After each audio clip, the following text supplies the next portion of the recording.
Bu videoni zudlik bilan kavring. Assalomu alaykum aziz do'stlar. Bugun men siz bilan juda muhim va shoshilinch mavzu haqida gaplashmoqchiman.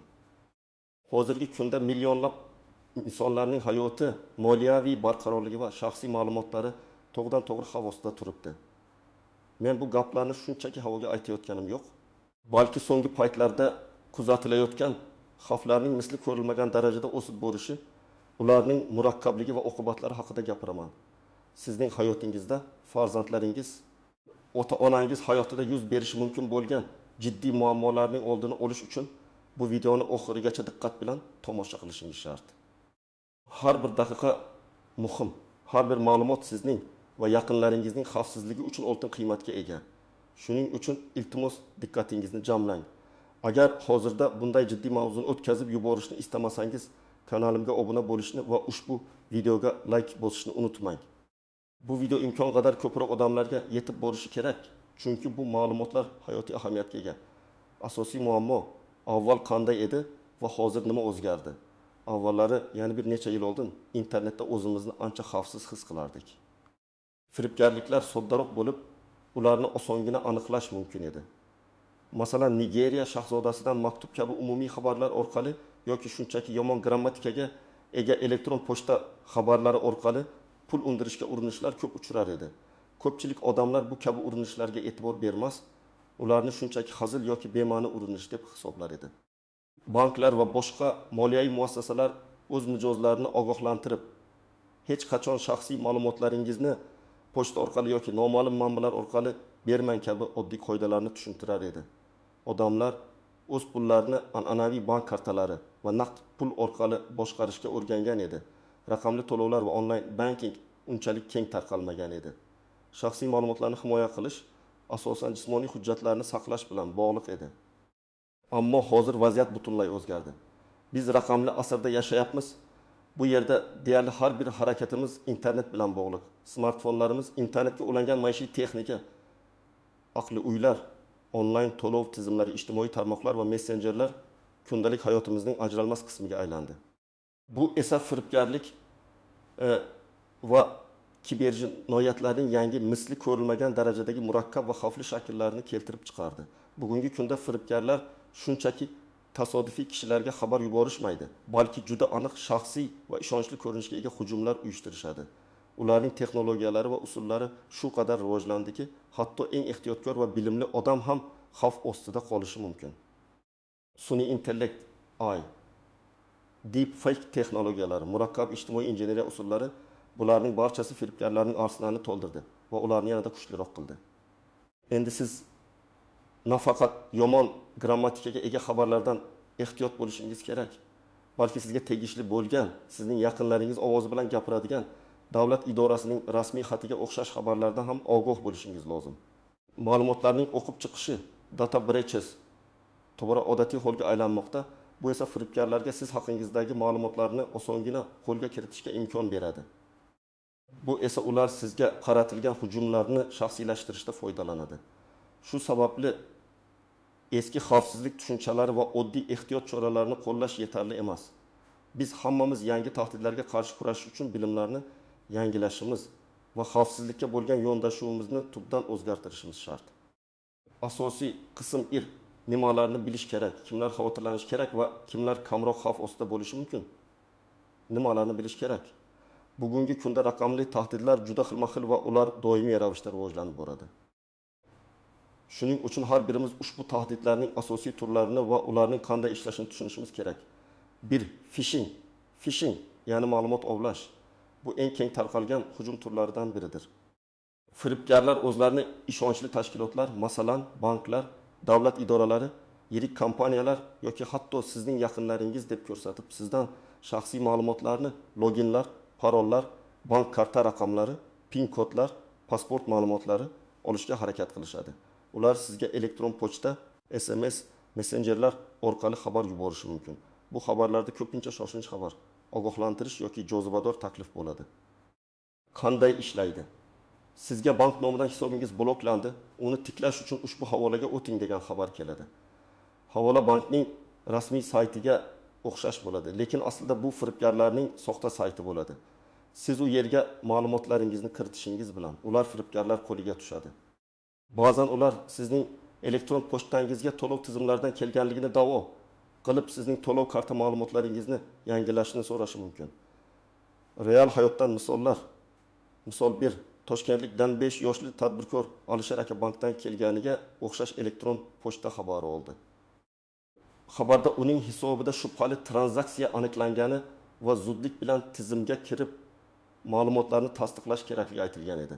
Havola bankning rasmiy saytiga juda o'xshash edi. Alisher aka tezda havolaga kirib, login va parolini, shuningdek telefoniga kelgan SMS kodini kiritdi. Bir necha daqiqadan so'ng uning hisobidan 15 million so'm noma'lum yo'nalishga o'tkazilib ketdi. Afsuski, bu pullarni qaytarishning iloji bo'lmadi. Firibgarlar ijtimoiy muhandislikdan foydalanib, Alisher akada qo'rquv va shoshilinch harakat qilish ehtiyojini uyg'otishgan. Misol 2. Talaba Malika Telegram orqali O'zbekistondan "Bu videoni ko'rdingmi? Juda kulgili" degan xabar oldi. Xabar bilan birga qiziqarli ko'rinadigan havola ham bor edi. Malika havolani bosdi, lekin hech qanday video ochilmadi. Bir necha soat o'tgach, uning Instagram va Telegram akkauntlari noma'lum shaxslar tomonidan buzilganligi aniqlandi. Uning nomidan do'stlarga qarz so'rab, pul o'tkazishni so'rab xabarlar yuborilgan. Kursdoshining akkaunti ham avval buzilgan bo'lib, firibgarlar Malikaning do'stlar ro'yxatini ham qo'lga kiritishgan. 2. Phishing, ovozli phishing. Firibgarlar telefon orqali qo'ng'iroq qilib, o'zlarini bank xodimlari, huquq tartibot idoralari vakillari yoki boshqa ishonchli shaxslar deb tanishtiradi. Ular sizni ma'lumotlarni oshkor qilishga yoki pul o'tkazishga undaydi. Qanday ishlaydi? Ular sizga sizning kartangizdan pul yechib olishga urinish bo'ldi. Bizga karta raqamingizni va SMS kodini aytsangiz, biz bu tranzaksiyani bekor qilamiz deb aytishi mumkin. Yoki huquq tartibot idoralari tomonidan sizga nisbatan jinoyat ishi ochildi. Vaziyatni aniqlash uchun aytgan hisob raqamimizga pul o'tkazishingiz kerak kabi qo'rqitish yo'li bilan harakat qilishi mumkin. Real hayotdan misol. 60 yoshli Gulnora opaga o'zini bank xodimi deb tanishtirgan noma'lum shaxs qo'ng'iroq qildi. Ular Gulnora opaning nomiga katta kredit olinishiga urinish bo'lganini va buni oldini olish uchun himoyalangan hisobga pul o'tkazish kerakligini aytishdi. Telefonning narigi tomonidagi shaxs Gulnora opaga juda ishonchli va professional tarzda gapirib, barcha savollariga javob berdi. Gulnora opa bankomat orqali 30 million so'mdan ortiq pulni aytilgan raqamga o'tkazdi. Bir necha soat o'tgach, qo'ng'iroqqa javob bo'lmadi va Gulnora opa aldanganini tushunib yetdi. Bu yerda firibgarlar nafaqat ishonchdan, balki vaqtning chegaralanganligi, shoshilinchlik va moliyaviy yo'qotishdan qo'rqish kabi psixologik bosimlardan foydalanganlar. Phishing, SMS orqali phishing. Phishingning SMS xabarlar orqali amalga oshiriladigan turi. Bu xabarlarda ham shoshilinch choralar ko'rishni talab qiluvchi havolalar yoki ma'lumotlar bo'ladi. Qanday ishlaydi? Paket yetkazib berish xizmatidan xabar. Sizning pochta jo'natmangiz yetkazib berish punktida to'xtatildi. Uni qabul qilish uchun quyidagi havolaga o'ting va kichik bojni to'lang. Havola sizning kartangizdan barcha pullarni o'g'irlash uchun mo'ljallangan bo'ladi. Real hayotdan misol.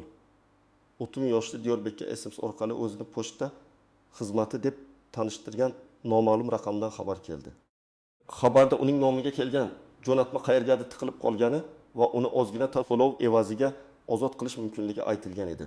Diyorbek haqiqatan ham yaqinda internet do'konidan biror narsa buyurtma qilgan edi. Shuning uchun bu xabar unga ishonchli tuyuldi. U havolaga kirib 10 ming so'm miqdoridagi to'lovni amalga oshirish uchun karta ma'lumotlarini kiritdi. Natijada kartasidagi 2 million so'mdan ortiq pul bir zumda yechib olindi. 4. Malware, zararli dasturlar, viruslar, troyanlar, ransomware, ma'lumotlarni shifrlab oluvchi dasturlar va spyware josuslik dasturlari kabi zararli kodlar. Qanday ishlaydi? Bu dasturlar sizning kompyuteringizga yoki smartfoningizga siz bilmagan holda kirib oladi. Ular ko'pincha soxta ilovalar, reklama havolalari yoki elektron pochta ilovalari orqali tarqaladi. Kirib olgach, ular sizning ma'lumotlaringizni o'g'irlash, kurka olgach, ular sizning ma'lumotlaringizni o'g'rat qilishi, fayllaringizni shifrlab olib, ransomware ko'zning harakatlaringizni kuzatishi spyware mumkin. Real hayotdan misol. Farg'onalik Aziza kompyuteriga dasturlarni bepul yuklab olish saytidan bir o'yinni yuklab oldi. Dastur bilan birga kompyuterga ransomware tushdi. Bir necha daqiqadan So'ng uning barcha hujjatlari, fotosuratlari va ishi bilan bog'liq fayllari shifrlanib qoldi. Ekranda fayllaringiz shifrlangan. Ularni qaytarish uchun 500 AQSh dollari miqdorida Bitcoin o'tkazing degan xabar paydo bo'ldi. Aziza to'lovni amalga oshirdi, lekin fayllar qaytmadi va pulni yo'qotdi. 5. Ijtimoiy injeneriya.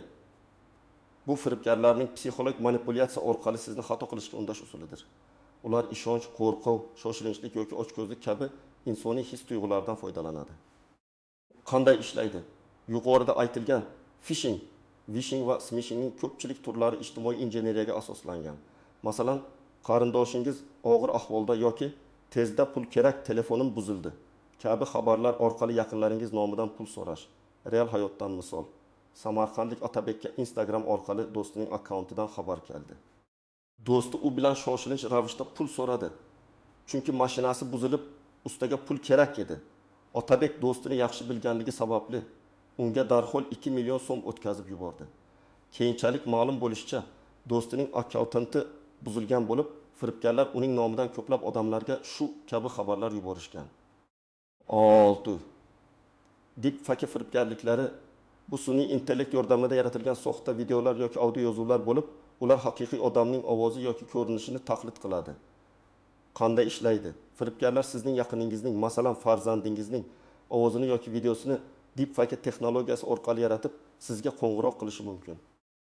Ular men juda og'ir ahvoldaman, tezda falon miqdorda pul o'tkazishingiz kerak kabi soxta ovozli xabar orqali sizni aldashga harakat qiladi.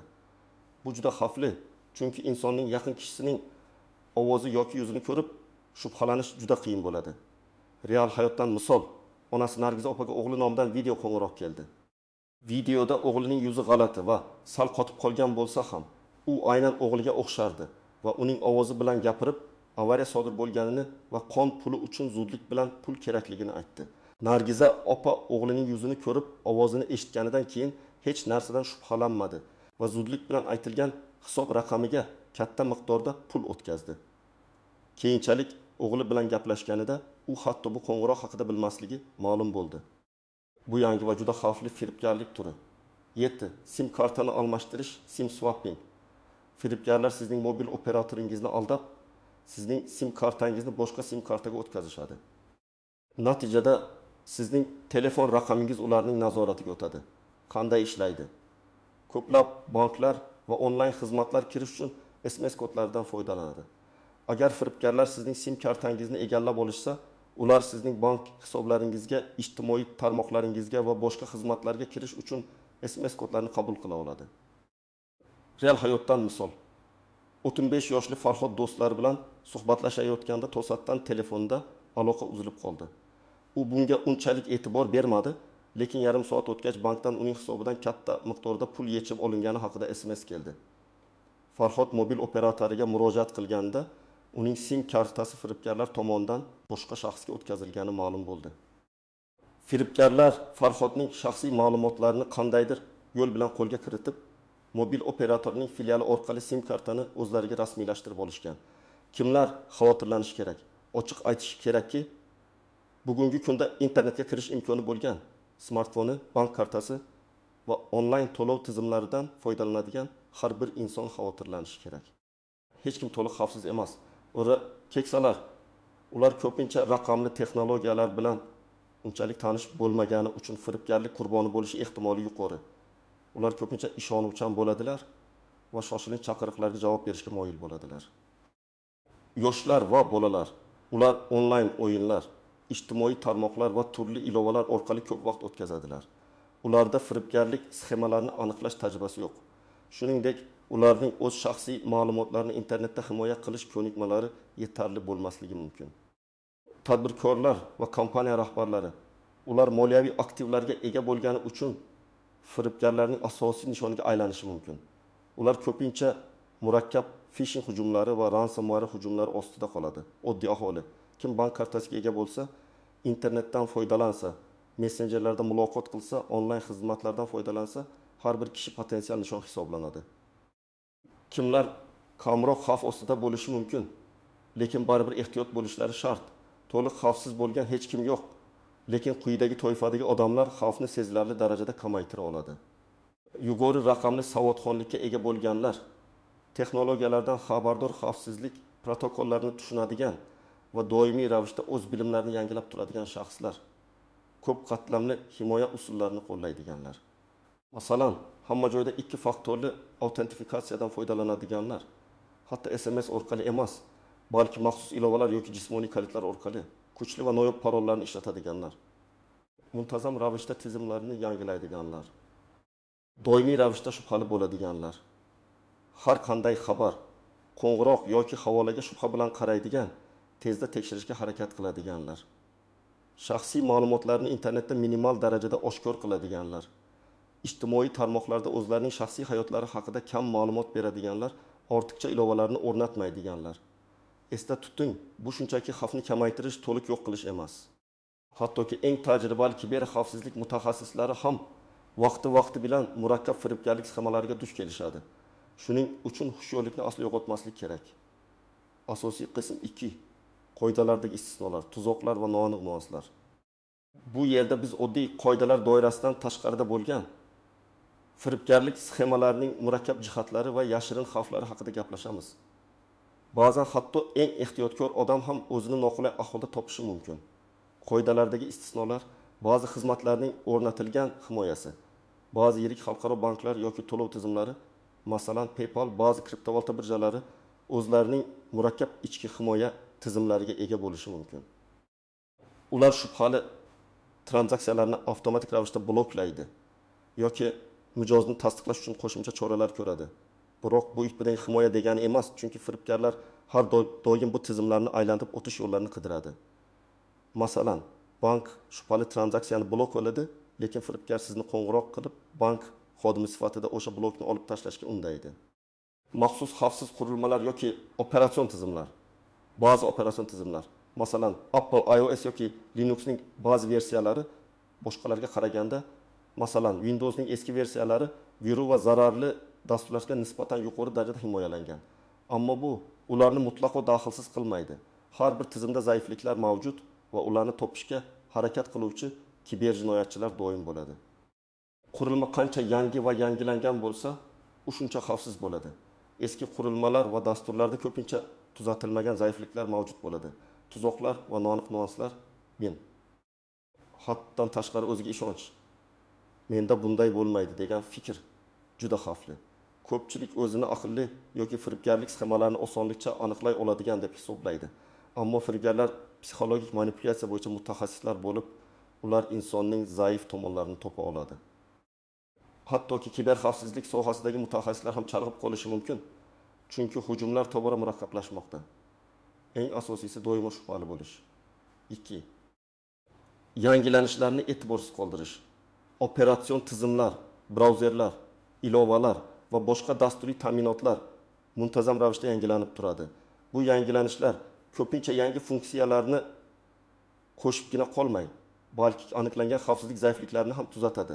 Agar siz dasturlaringizni yangilamasangiz, firibgarlar uchun eskirgan dasturdagi ma'lum zaifliklar orqali tizimingizga kirish oson bo'ladi. Masalan, 2017 yilda WannaCry ransomware hujumi asosan Windowsning yangilanmagan versiyalariga ta'sir qilgan edi.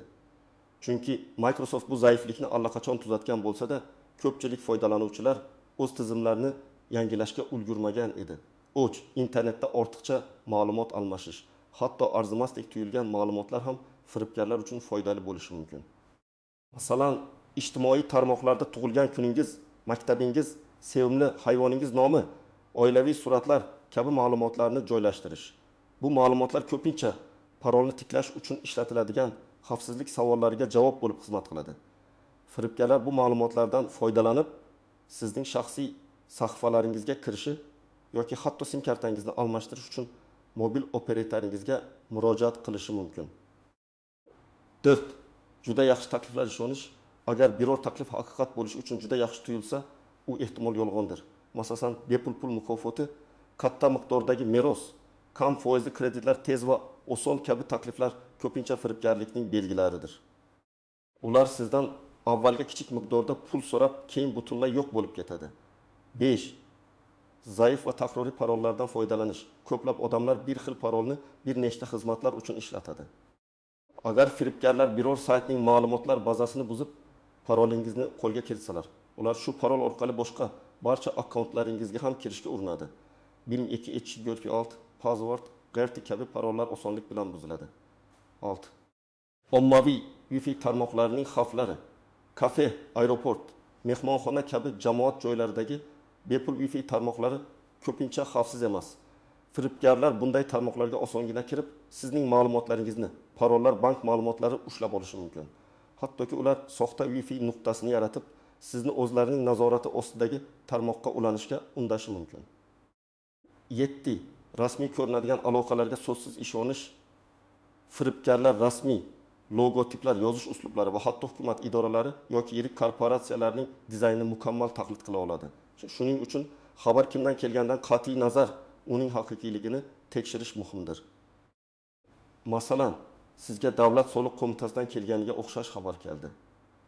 Undagi havolaga o'tishdan oldin rasmiy saytga kirib, ma'lumotlarni tekshiring yoki tegishli tashkilotning rasmiy telefon raqamiga qo'ng'iroq qilib, vaziyatni aniqlang. Noma'lum nüanslar, stress va shoshilinchlik vaqtlari.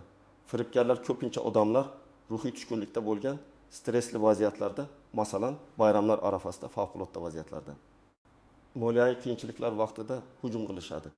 Chunki bunday paytlarda odamlar ko'proq shoshqaloq bo'ladi va o'ylamasdan harakat qilishi mumkin. AI tomonidan yaratilgan kontent, sun'iy intellekt endi matlar, tasvirlar va hatto ovozlarni shu qadar real yaratishi mumkinki, ularni haqiqiysidan ajratish juda qiyin. Bu degani firibgarlar endi juda ishonchli soxta hujjatlar, fotosuratlar, ovozli xabarlar va videolar yaratishi mumkin. Bu esa aldanish ehtimolini oshiradi. Ichki tahdidlar. Ba'zan kiberxavfsizlik muammolari tashkilot ichidan kelib chiqishi mumkin. Xodimlar ma'lumotlarni qasddan oshkor qilishi yoki bexosdan xavfsizlik qoidalarini buzishi mumkin. Bu esa tashqi hujumlar kabi jiddiy oqibatlarga olib keladi. Psixologik manipulyatsiya.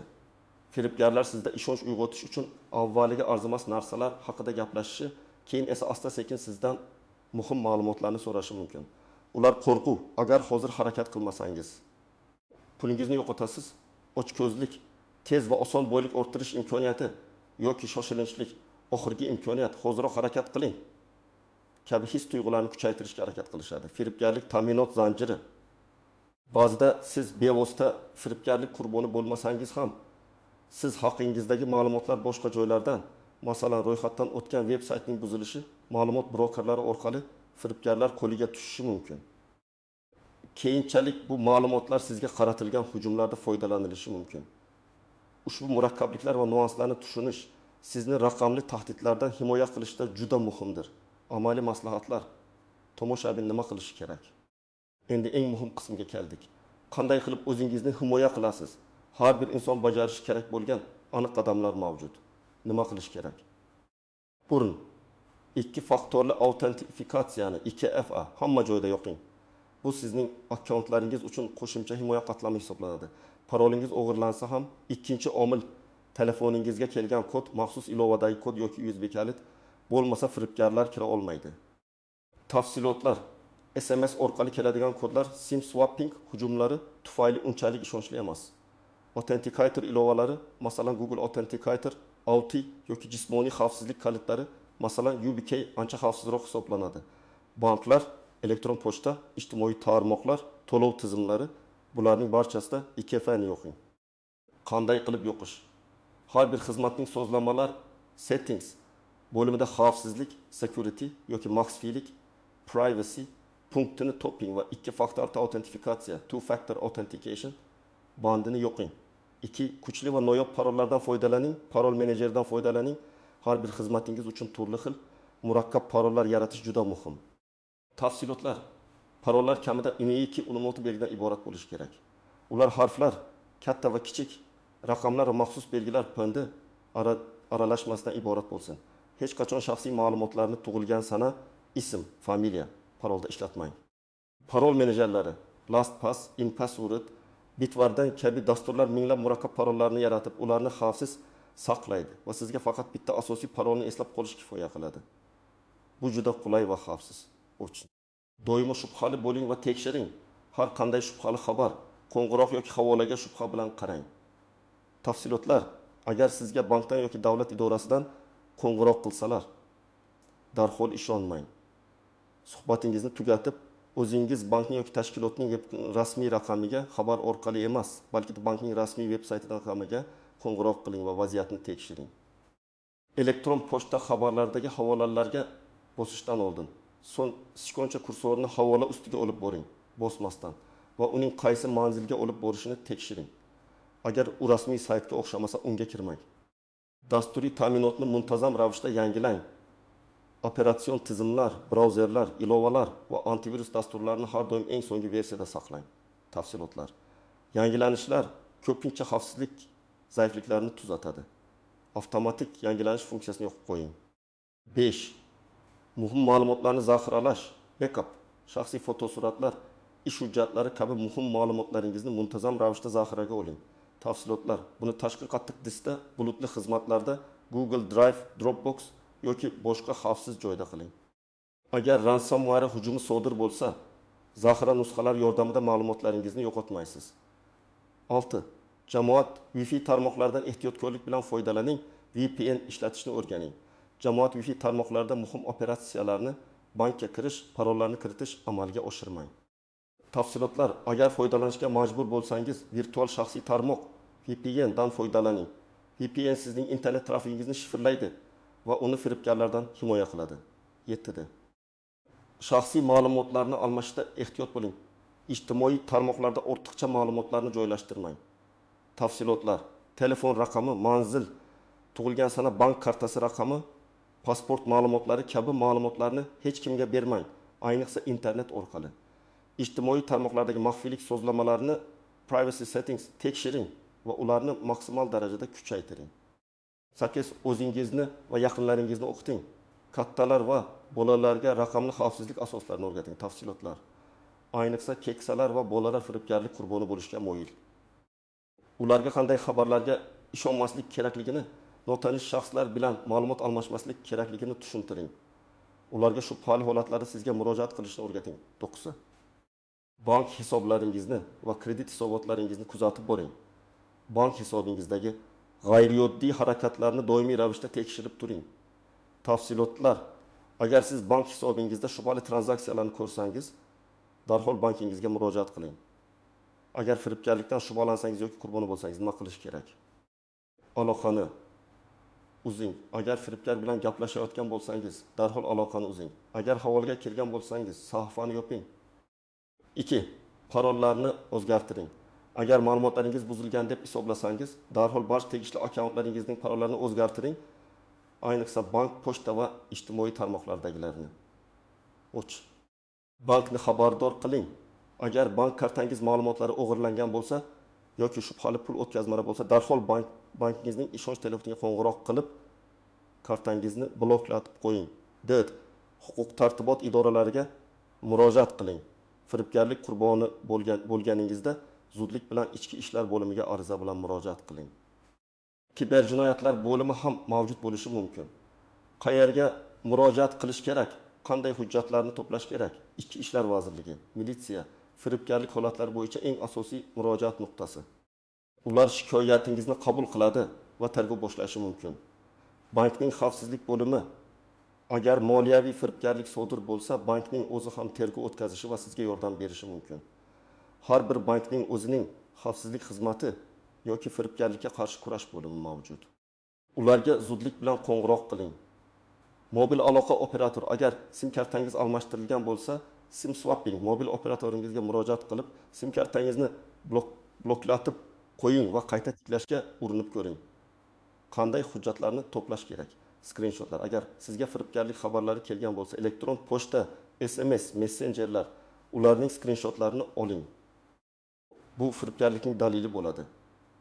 Tranzaksiya identifikatorlari: bank hisobingizdan shubhali pul o'tkazmalari bo'lsa, barcha tranzaksiya raqamlarini, sanalarini va summasini yozib oling.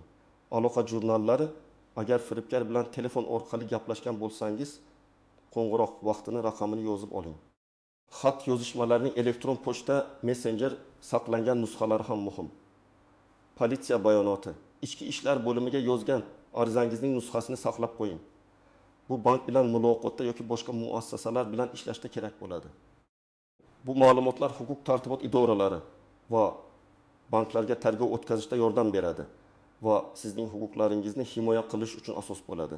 Xulosa va yakuniy chaqiriq aziz do'stlar, bugun biz juda jiddiy mavzuni muhokama qildik. Raqamli olamda xavfsizlik bu da endi imkoniyat emas, balki majburiyatdir. Firibgarlik sxemalari tobora murakkablashib, shaxsiylashmoqda, ammo ularga qarshi kurashishning samarali yo'llari mavjud. Sizning hushyorligingiz, bilimingiz va to'g'ri harakatlaringiz sizni va yaqinlaringizni katta yo'qotishlardan himoya qiladi. Hech qachon o'zingizni menda bunday bo'lmaydi deb o'ylamang. Doimo ehtiyotkor bo'ling va har qanday shubhali holatda tekshirishga erinmang. Raqamli gigiyena endi shaxsiy gigiyena kabi muhimdir. Umid qilamanki, ushbu video siz uchun foydali bo'ldi va sizni o'zingizni himoya qilish uchun zaruriy choralar ko'rishga undadi. Bu ma'lumotlar millionlab insonlarning hayotini o'zgartirishi mumkin. Shuning uchun iltimos ushbu videoni o'z do'stlaringiz va oila a'zolaringiz bilan bo'lishing. Ularga ham bu juda muhim ma'lumotlarni yetkazing. O'z fikrlaringizni, tajribalaringizni yoki savollaringizni izohlarda yozib qoldiring. Bu boshqa odamlarga ham yordam berishi mumkin. Videoga like bosing va kanalimga obuna bo'lishni unutmang. Chunki oldinda sizni yana ko'plab muhim va foydali ma'lumotlar kutmoqda. O'zingizni va yaqinlaringizni asrang, raqamli xavfsizlikni jiddiy qabul qiling. E'tiboringiz uchun rahmat.